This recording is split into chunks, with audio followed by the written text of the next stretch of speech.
turu ātai e rua o na tohu he toa he amokura. Turu auta he huia tōna tohu I ki ai whakarongo ki ngā huia e tangi mai nei huia. Reira, te whare e tū nei, e mihi mai, te marae e tapoto I wahora, mihi mai.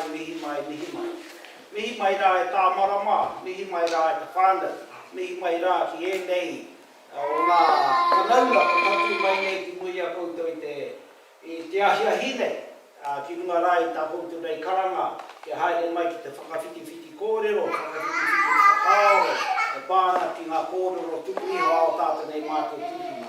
Reira e kara, tēnā koe.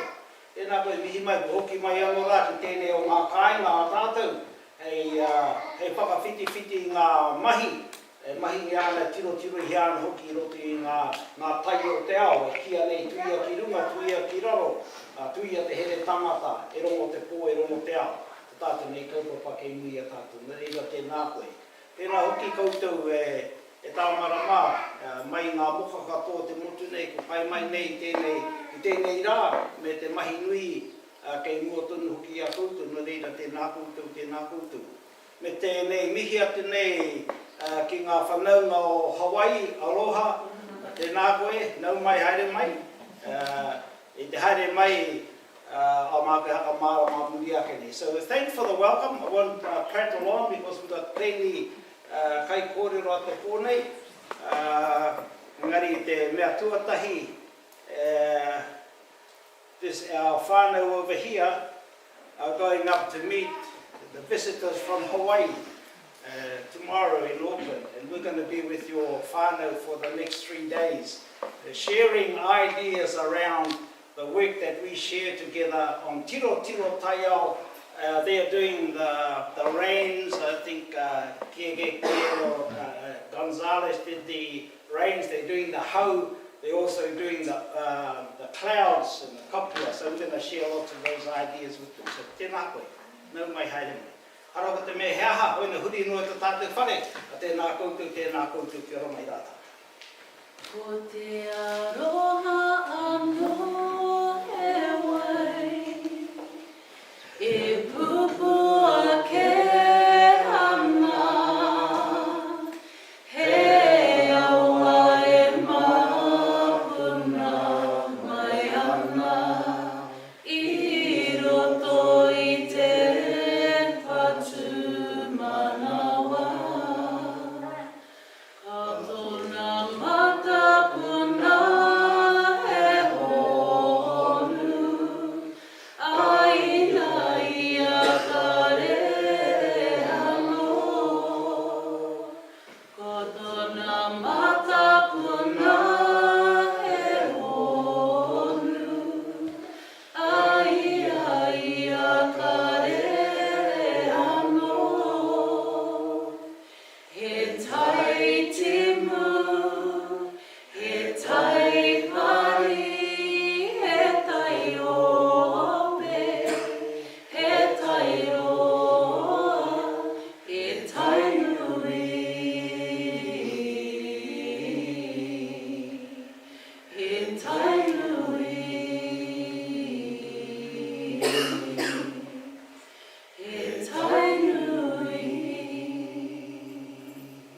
Reira kia turuturu o whiti ke whakamaua kia tīna. Hauri e, hui e. Hai e. Kia ora. What a neat way to start, eh? That waiata about the wai, a different type of wai. And I want to talk about wai and how our tupuna understood wai. This was a kōrero passed down through the whare Wānanga o Hokianga. That was where most of the tutors were in a place called Omanai. where this whānau come from. So that mātarama that they held in that whare Wānanga in Omanai and taught to all our elders came down from the waka with nuku tawhiti in them. And so the kōrero you'll hear tonight dates all the way back there. So generation after generation this kōrero was handed down, right? And of course, when it gets down to my generation, you carry on with the kōrero. But then you have these people saying, oh, where's your proof? In other words, where's your PhD to prove that kōrero is right? So one of the kōrero that's been passed down for years and years, and I keep repeating it everywhere I go about water, is that e mea mai ngā tūpuna e hara te wai no kone, that water is not from here. Engari no te ātea o te rangi. And so they passed on this kōrero in the whare Wānanga. I nohoa i o i te aha o te ao. He waikato he pauri. Ka hore he marama, ka hore he whenua, ka hore he maramataka.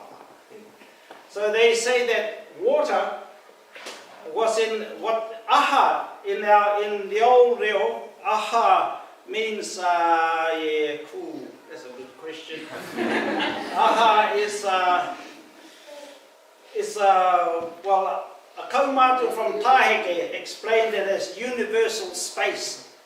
But it's a space where you don't know the beginning and you don't know the end. So heaha o te ao.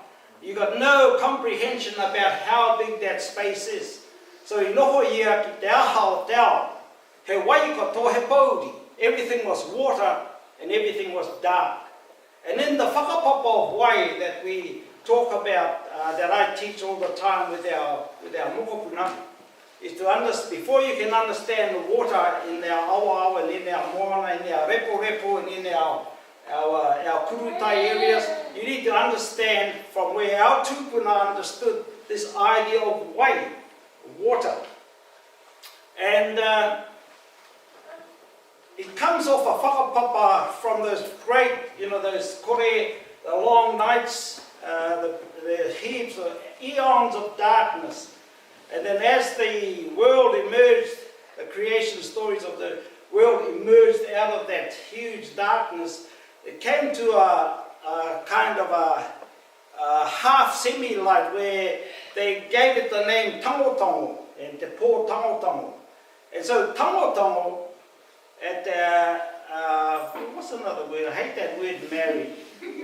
Tangotango united with Wainui.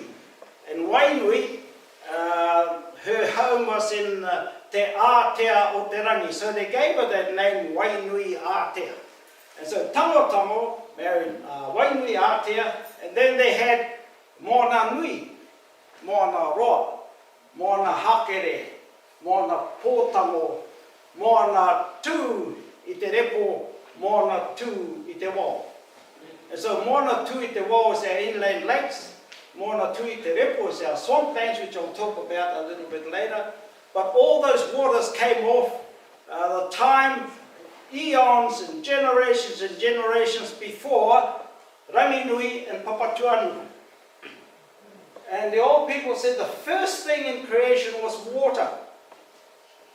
And then people used to ask me all over these years, they said, oh, you got any proof? I said, nah, but you've got to trust the old people, what they say. Hakapono tātou I ngā kōrero o tātou Matua.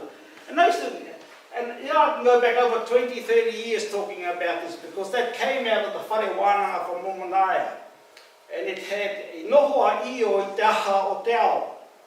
He waikato he pauri. So he lived in universal space, everything was dark and everything was water.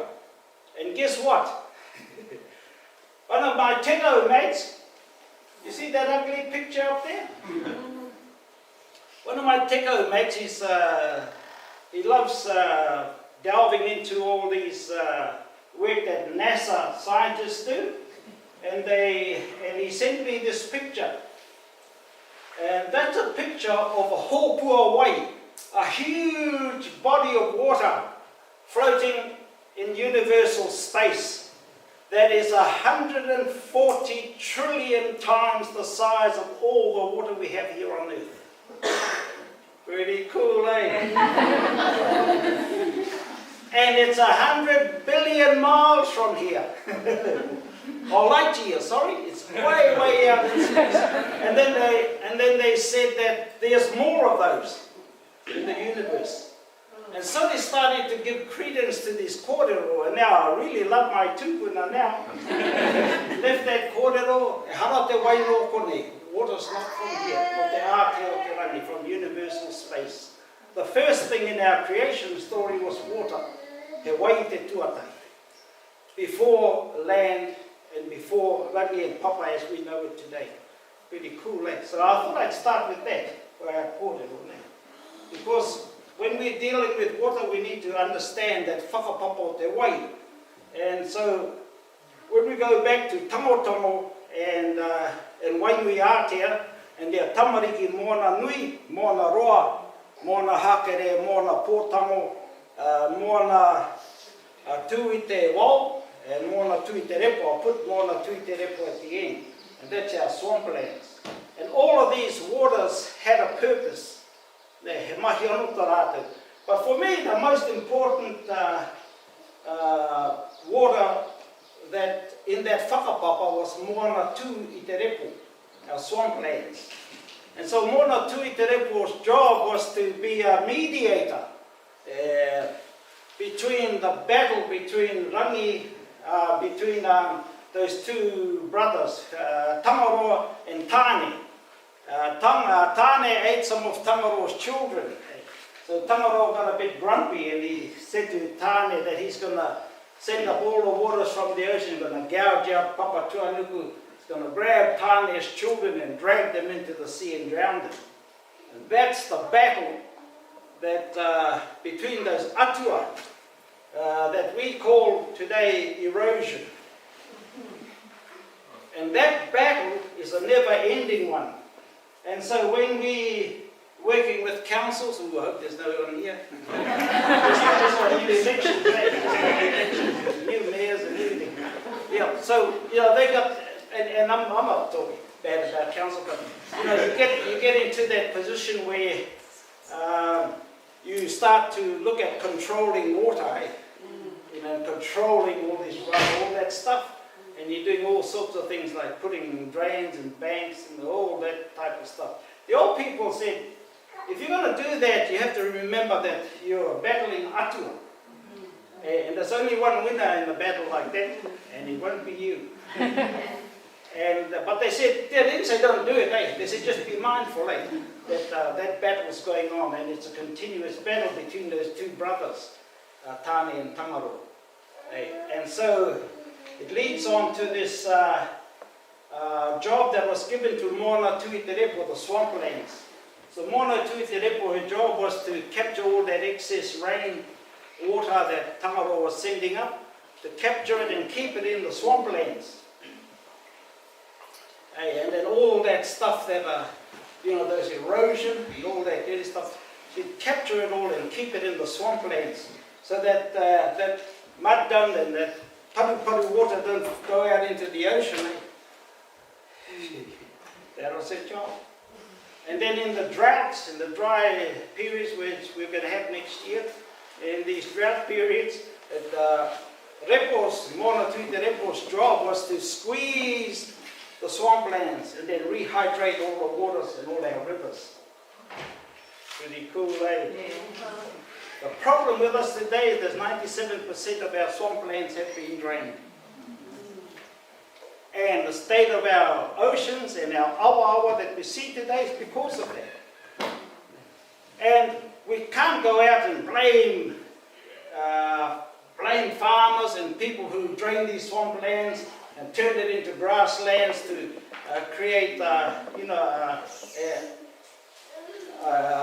a livelihood for their whānau. You can't blame people for that. And so what we have to do, and probably have to leave it up to these young ones is to find a way of turning swamplands into an economic, that'll bring back more pūtea than actually draining them. And that's the challenge. And so we've got the team, who haven't put that team there. There's teams looking at it at the moment about what the Aztecs used to do in their swamplands and how they used to create all sorts of food storage and everything in the swamplands. And so these are some of the innovative stuff that we're looking at doing now. But te mea nui o tēnei kōrero is to remember that e hara te wai no konei, no te āte o te rangi. And then you got the whakapapa of the wai, water came off. Tango, ka ngoi a wai nui ātea, ka puta o moana nui, moana roa, moana hakere, moana pōtango, moana tū i te wao, moana tū i te repu. Ka pai? Now the other job that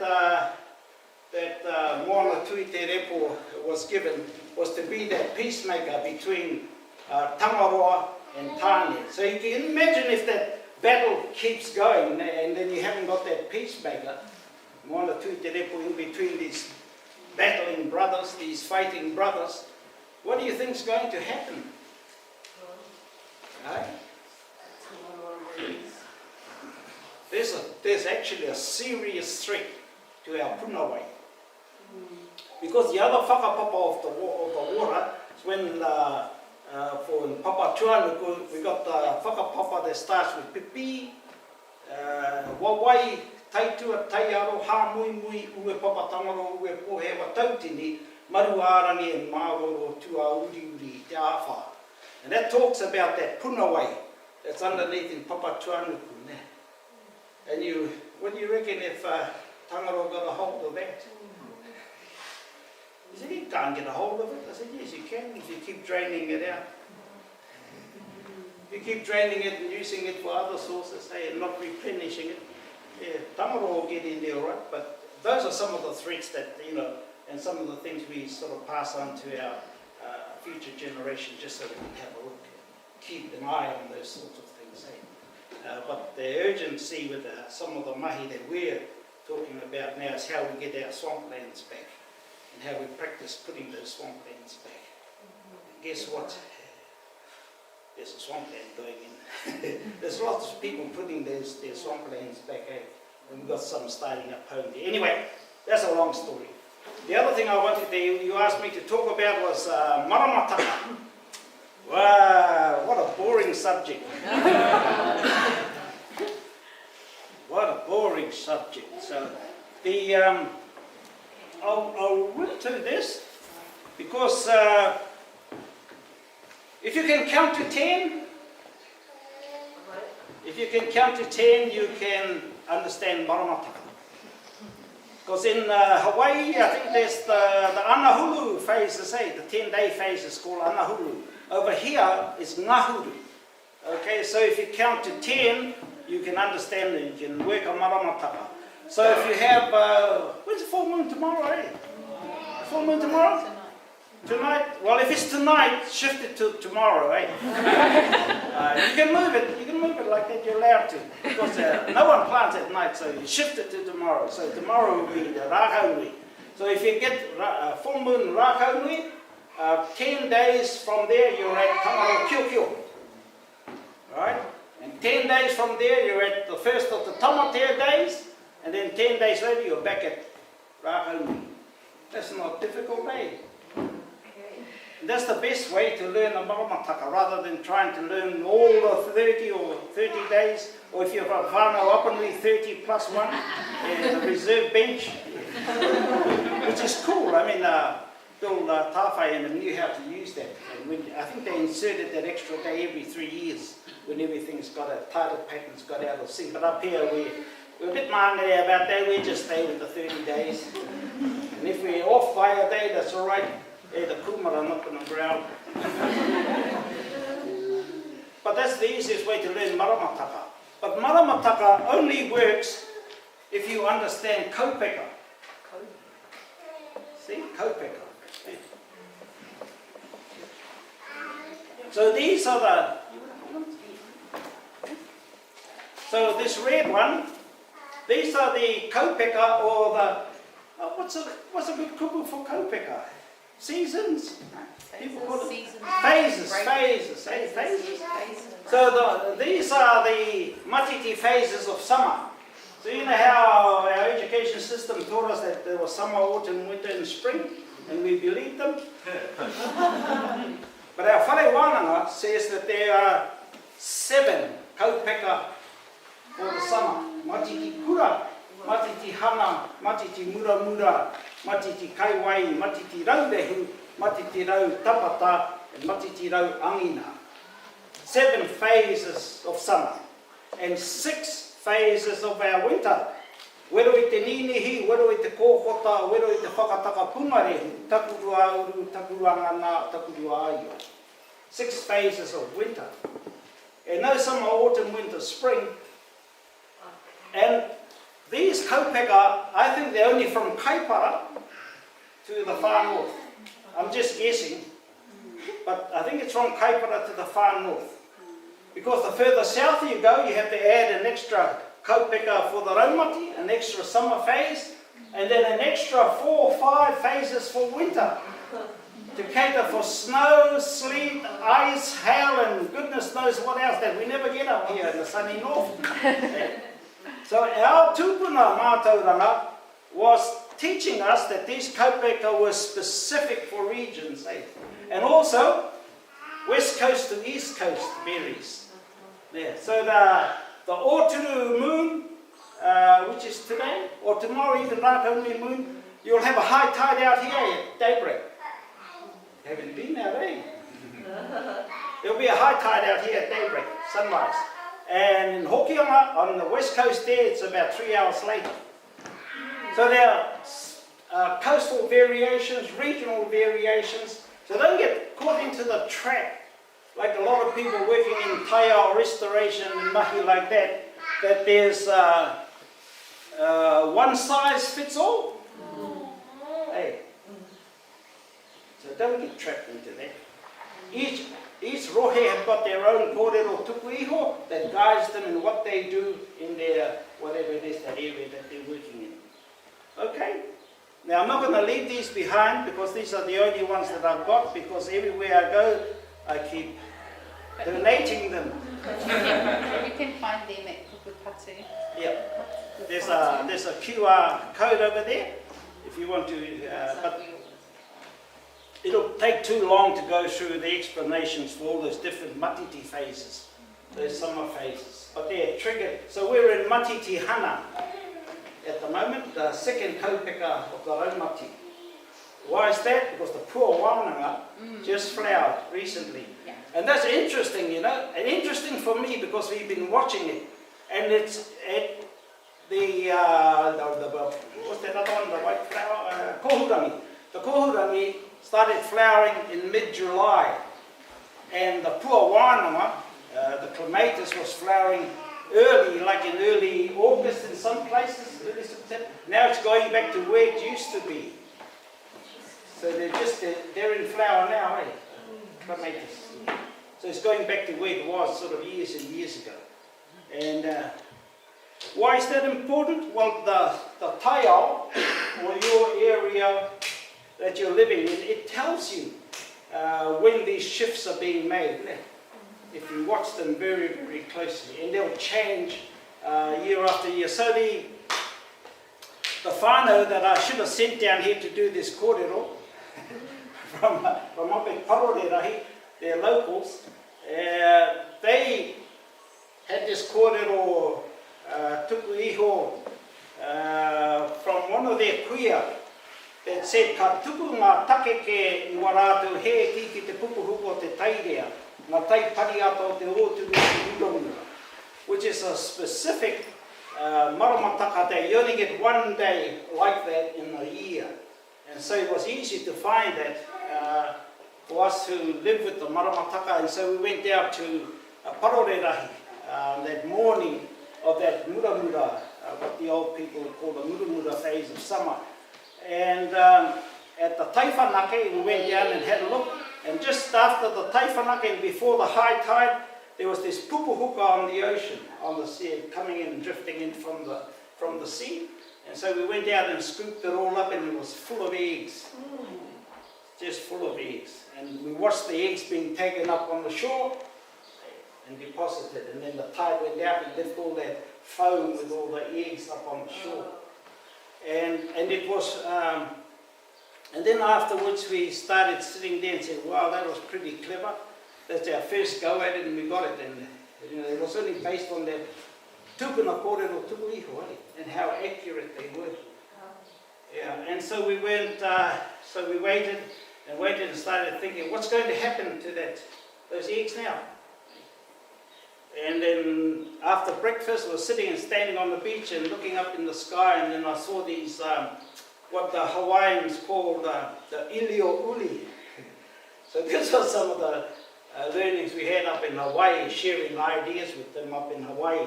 And they said, you've got to watch these ilio uli clouds, those are the dog clouds. And the other clouds to watch is the pua'a, the pig clouds. And they said if the dogs are chasing the pigs, you're all right there, don't worry about it. And they said, but if their roles reversed and the pigs chase the dogs, they said, get out of there. So we were on the beach there that morning after those takeke eggs came ashore. And then over the horizon comes these dog clouds. So instinctively you look at the front to see if they're chasing any pigs. No pigs in front. And so we waited, and then the pigs come up behind the dogs. And so I said, that hui we're having it too. I said, have it another day, eh? She said, why is that? I said, I'm going home. 4 hours after I left, that place flooded. But it answered 2 questions. What happens to those eggs? The rain took it into the sand. And then a year after, or no, last year, was it really this year? We were out at another site where our rangatahi are doing all the observations there based on those kōrero, tūpuna kōrero at the kurutai, and then we saw that foam, similar foam, and it was full of eggs. And then sure, look up at the sky, and there was those ilio uli up there being chased by the pigs. And we're getting so good at it now. So that time, I think we said 3 o'clock, the rain. 3 o'clock it's going to rain. So we got out before 3 o'clock. 3 o'clock the rain came down. So it started to get good. But our tūpuna were brilliant like that. Not just saying that our tūpuna, all our tūpuna were brilliant at watching those sorts of things. So it's an understanding of your environment, everything around you, and how it all links in. And so the mahi that our rangatahi are doing in their observations out at the kurutai, it's going to be game-changing. The difference between the kind of tiro that we're asking our rangatahi researchers to do is that you can't direct someone to say, help, go look for this, look at this. You have to let them go, because if you take 2 people, gave them and send them into the one area, they'll come out with different, or they should come out with different findings, because you tune into an environment differently. We all do that. We all do that. And so the idea of tiro is to allow them to just feel their way through and understanding how these things are connected. Not how you're going to tikaro and separate anything else, but having a look at how some of these things are connected. So we've gone a long way from understanding this idea of the water down to understanding repo, and I'll just do just one other one. When we're doing some of these restoration mahi, growing along the awa, we take that off a kōrero tuku iho as well. And the old people talk about the ngā kāuru o te ngahere, understanding the canopies. So you've got your upper canopy, your mid canopy, your lower canopy, and then all the lichen and moss and everything that should be in that ngahere. And so it's the type of trees and plants that you put along a waterway. They have to feed whatever's in that waterway, or whatever in the taio. So you're actually putting kai into the waterways and into the environment. And you're planting so that if there's a tree that fruits in the matiti kura, if you grew all that, and then everything after matiti kura, you've still got another 7 phases of summer to feed the ngahere. So if you plant just for that matiti phase, your ngahere is going to die. So you have to bear in mind that growing kai for all those 7 matiti phases